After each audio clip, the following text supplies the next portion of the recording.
The final spot in the Elite Eight up for grabs in Indianapolis. 1 seed Houston from the Midwest against Purdue, a virtual home game for the Boilermakers.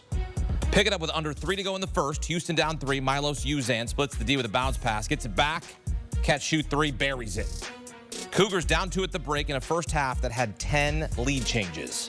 Early second. Houston now up 2. LJ Cryer blocks the shot. Juwan Roberts in transition. Emmanuel Sharp takes it to the rack. Houston by 4. Few possessions later. Cryer to Sharp. And that is Sharp. Caps an 11-1 Cougars run. Houston up by 8. 12 minutes to go. Houston's lead cut to 3. Uzan to Javier Francis. Go get it, young fella. Houston up by 5. Few possessions later. Swung to Uzan. Alone on the wing. Tickles the twine. Nothing but net. Houston by 7. Minute later.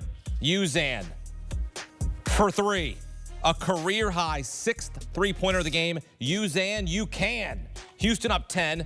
First double-digit lead of the game, but it's far from over. Just over 5 minutes to go. Purdue down 7. Braden Smith to Camden Heidi. Deep 3. Purdue down 4. Just over 3 to go. Trey Kaufman-Renn. Pick and roll. Smith feeds him for the dunk. Oh, what a pass. Dropping dimes down 3. 40 seconds to go. Smith to Heidi. Bottom of your screen. Bottom of the net. And we are tied. Smith's 15th assist of the game. First player with multiple 15-assist games in the NCAA tournament since assists became official in 1984. He had assisted on all 11 Purdue field goals in the second half. Oh, my goodness, the drama. 10 seconds to go. Cougars with a chance. Uzan pushed off. No call. Oh, wow. Steve Lappas said he got away with it. Houston ball with just over 2 seconds to play. Stays on this side. Inbound. Uzan to JoJo Tugler. Back to Uzan. What a play. Would that be the game winner? Houston up by 2. Uzan the hero. Last chance for Purdue. Smith. The prayer not answered, and Houston survives 62-60. Milos Uzan with 22 points. None bigger than the 2 at the end of the game to win it on an inbound. Oh my goodness. That was bonkers. Houston advances to the Elite Eight for the 8th time in school history, still chasing their first national championship. That was the latest go-ahead field goal in an NCAA tournament game in school history. 0.9 left in regulation. The right time for Houston as they move on to the Elite Eight. Evan Washburn with Cougars head coach Kelvin Sampson. Take us into that huddle. 2.8 seconds to go. Yeah. Why'd you make that call? Yeah, well, obviously, when you're calling stuff at the end of the game, it's got to be something that you've worked on countless times. We actually worked on that play yesterday. We call it 50. We call it 51, and there's three different reads. They did a good job taking the first one, but we got to the second one, and Joe made the right read with the step in. So great execution. What's it say that the one guy you added to this roster, and Milos, is the one that makes that game-winning bucket? Yeah, he's come so far. He broke his nose, had surgery in October, early November. But his growth has mirrored our growth. As he's gotten better, we've gotten better. So really proud of that young man, as I am this entire team. Unbelievable game. We'll see you tomorrow. Okay. It's already Saturday. Okay. Milos, come on in here, my friend. Unbelievable play. Take us through it from your perspective when you heard the call in the huddle and then how it played out. Yeah, I mean, shoot. Hey, chill out, boy. Come on. I mean, yeah, the play was for L. They guarded JoJo wrong. He slipped to the ball. JoJo was just high IQ, man. Gave it right back to me, and we was able to make a play. You were added to this roster, and you joined this team in large part because you wanted to have a March moment. You just had one. Players dream of this. For sure. How does the reality match it? Nah, it feels good. Definitely dreaming of this as a kid, playing in March. I'm just excited we was able to get the W, so got to keep going. You ready for an Elite Eight matchup with Tennessee? Hell yeah, let's do it. Congratulations, enjoy it. Appreciate it, yep. Uzan, you can, and you can get to the Elite Eight. Cougars advanced to the Elite Eight for the 8th time in school history. And get this, Houston, one of 2 schools to make 3 Elite Eights in the last 5 seasons, joining Duke. Purdue, now 0-9 all-time against 1 seeds in the NCAA tournament. Evan Washburn with Boilermakers head coach Matt Painter postgame. I understand it never comes down to 1 or 2 plays, but I do want to get your perspective on the play where Braden appears to take a forearm from Milos, Uzan, and then the game-winning bucket for Houston. What you saw on both? Yeah, I didn't see the first when you talked about it. At the end, we just helped out, and they screened and then stepped back to the basketball, and then when we helped to the outer third, and when we helped to the outer third, like you saw with Miles Colvin and the great interception pass that he made, he came back into the ball, but we helped the other direction, and then he steps to the ball, and then if you do that, you got no one to cover the basket. So we just had a breakdown, but I told those guys, like, things don't come down to a play. Like, we made a lot of really good plays in the game. It's just unfortunate they made one more at the end than we did. Coach, you're nothing but class. We appreciate your time. All right, thanks, man. Really, Thank you. So for Purdue, you know that this streak unfortunately continues for them. They've got 51 tournament wins. That's most tournament wins without winning a title. They got all the way to the Natty last year with Zach Edey, tried to run it back with Braden Smith, and a heck of a season from the Boilermakers. They come up short in the end. Didn't get a call there late. It's what could have been for Purdue in Indianapolis. Back here in studio, Adam Finkelstein, Tim Doyle. Tim, that inbound play, what did you see? That was wild. First of all, it should have never came to that point. Uzan pushed off, and that should have been an offensive foul. You're going to call that? Yeah, because I thought that was blatant. Let's just call it what it was, because I'm going to break down Purdue and what happened there. But he extended the arm. He did. It's a very easy call. Like, once you go like this, that's very easy. I get it.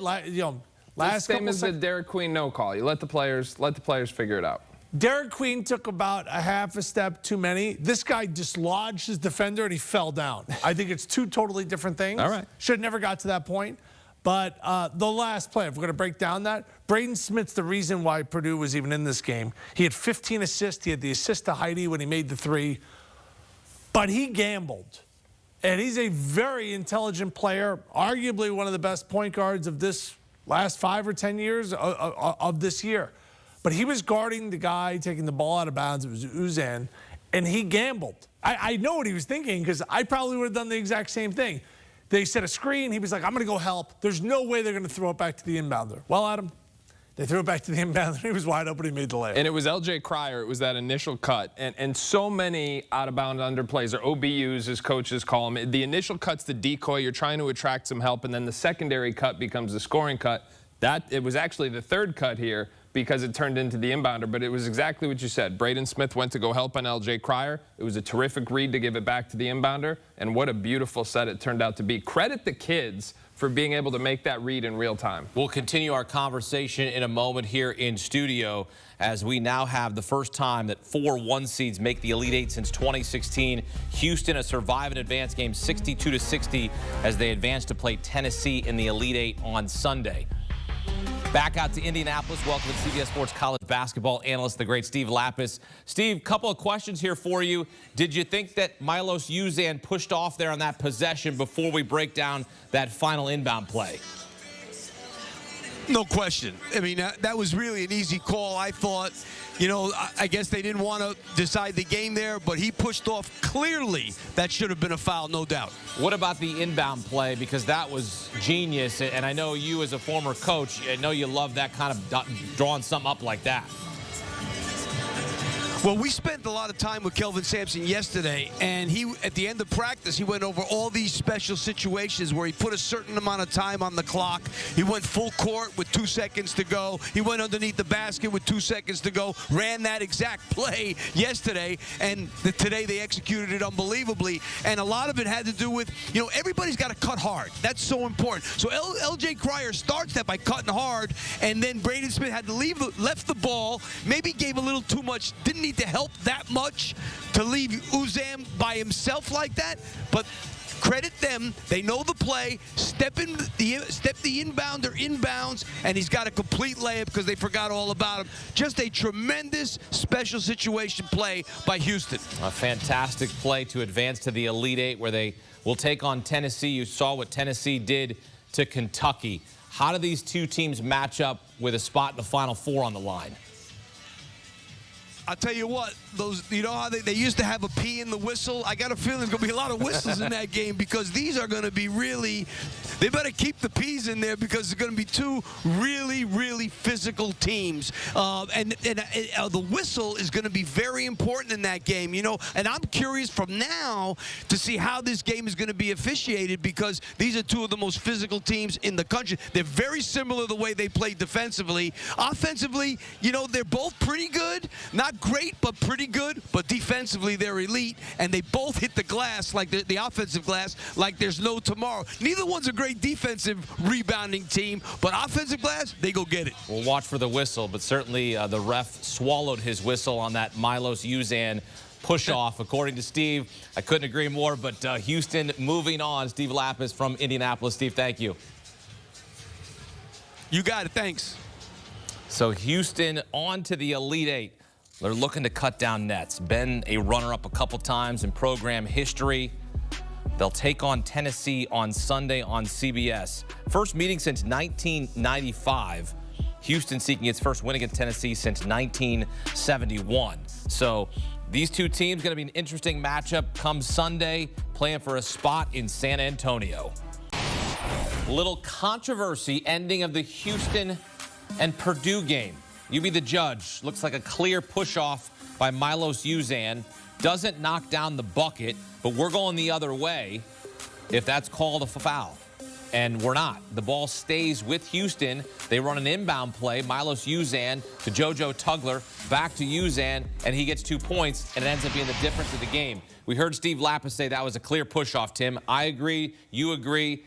You said, I don't know if they want to end the game on a call like that, but the more you look at that play, I'm not saying it wasn't a foul. I'm just saying the whistle is different in the last minute of the game. Oh, yeah. I'm with you on that. You don't want to end a game like that, but sometimes you got to make the call, Tim. That one I thought was glaringly obvious. So, because the defender fell, and now a guy's shooting like a 12-footer by himself. Like, you know, I think the referee in a tie game, you make the call. Purdue takes the ball out on the side. There's 4 or 5 seconds left. You know, instead, it ends up being, you know, you hate to say that, oh, woulda, coulda, shoulda, if they would have called it, Purdue would have won. No. But Houston, they were up 56-46 with 7:59. So let's just call it 8 minutes. The next 8 minutes, they scored 4 points. 4 points in 8 minutes. You know what Houston did? They went back to being the old Houston team, Adam, and they just could not get any buckets. Great play. You know, it's crazy that Braden Smith was involved in the last 3 plays. He had the assist, he got pushed over, then he left his man who was taking the ball out of bounds, and then actually the last play, he shot the half-court shot that didn't come close. But he was involved in every single play. I feel for him because without him, I think Purdue would have lost this game by 40 because he did so many little things, and he had 15 assists, but he gambled there and he lost.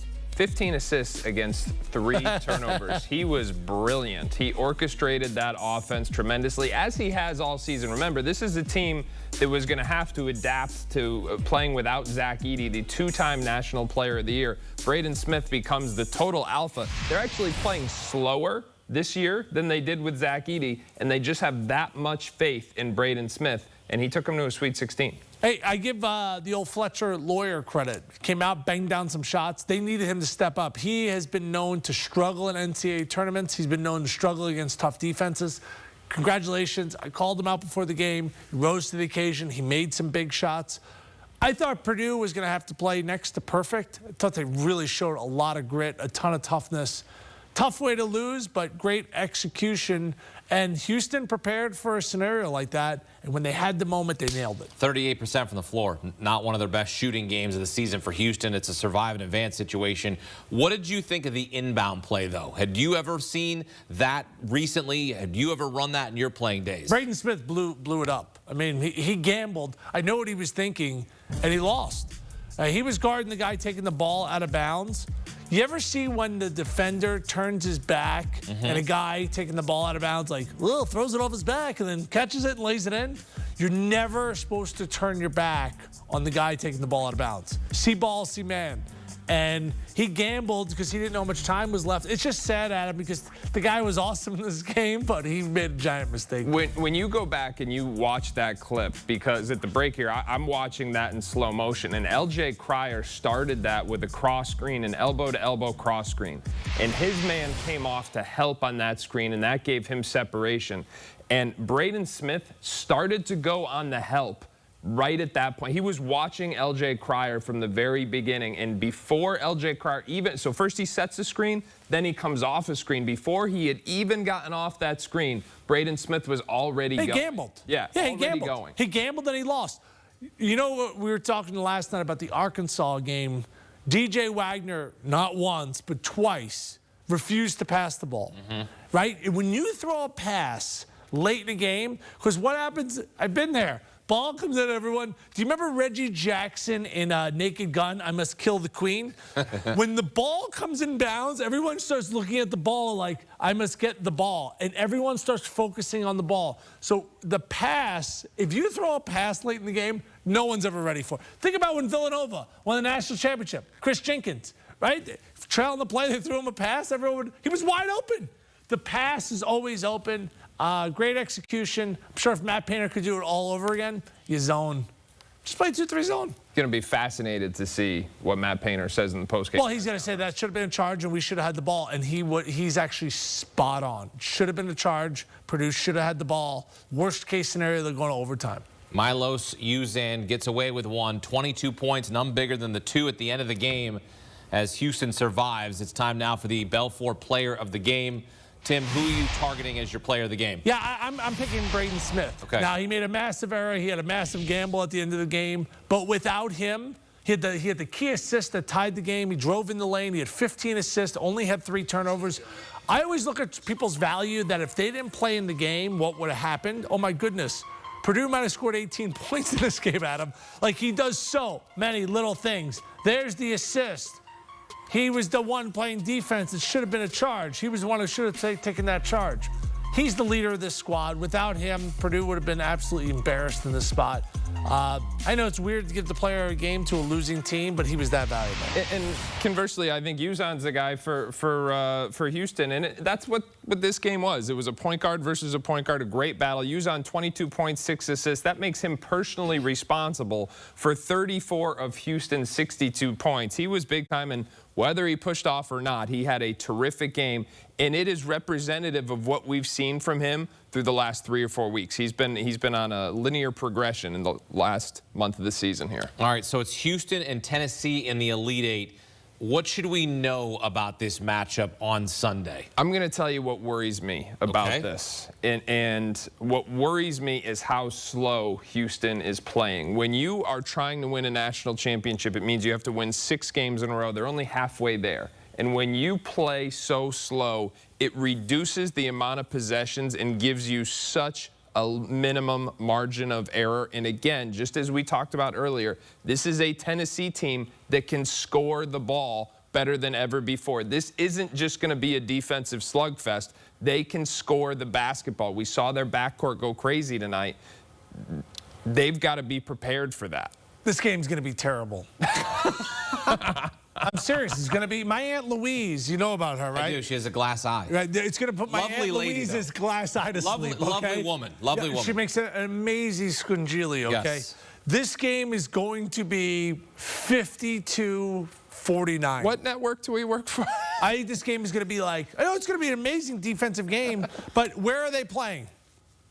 In a football stadium, yes, right? In Indianapolis. Did you see what Tennessee shot from 3 today? They shot 26%. Yeah. Did you see the total points scored in the Purdue-Houston game? It was 122. Yeah. Combined. They're not getting to 122. Call on me. Call on me. Go ahead, Adam. Call on me. 1 versus 2, this is going to be awesome. It's going to be my Aunt Louise's glass eyes going to be going to sleep. All due respect to Aunt Louise and the Cinderellas and all that. Nobody wants to see them in the Elite Eight or the Final Four weekend. The fact that it's chalk, I can't believe that everybody's complaining about chalk. I'm not complaining. Chalk is great. I'm not chalk complaining. means we have the best teams and the best players.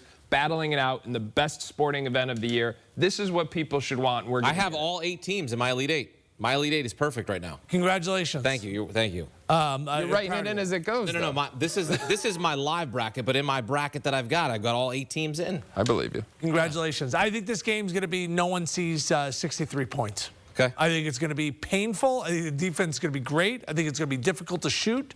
If you like defense, you're going to like this game. And if they let them play and they call it like they don't call fouls, the only way they score points is if they go to the free throw line. It's going to be impossible to score in this game. Impossible. 1 versus 2. We've got 3 of the 4 Elite 8 matchups are 1 versus 2. The only outlier is Florida, which is a 1 seed, against Texas Tech, which is a 3 seed. So here we go. I meant awful for scoring. It's going to be awful for scoring. If you like scoring, that's fair. That's an accurate point. Yeah, that's an accurate point. Yeah, it's not going to be an awful game. It's just going to be awful if you like scoring. My Aunt Louise, she likes scoring. Two of the top 20 offensive teams in the country. Just saying. You've been misinterpreted a little bit a couple times here with the Ole Miss being frauds. You said they were frauds about, making a run. I'll back you up on that. Yeah, this game's going to be awesome. It's 1 versus 2, 2:20 Eastern on CBS. We will be here to break it down on CBS Sports HQ.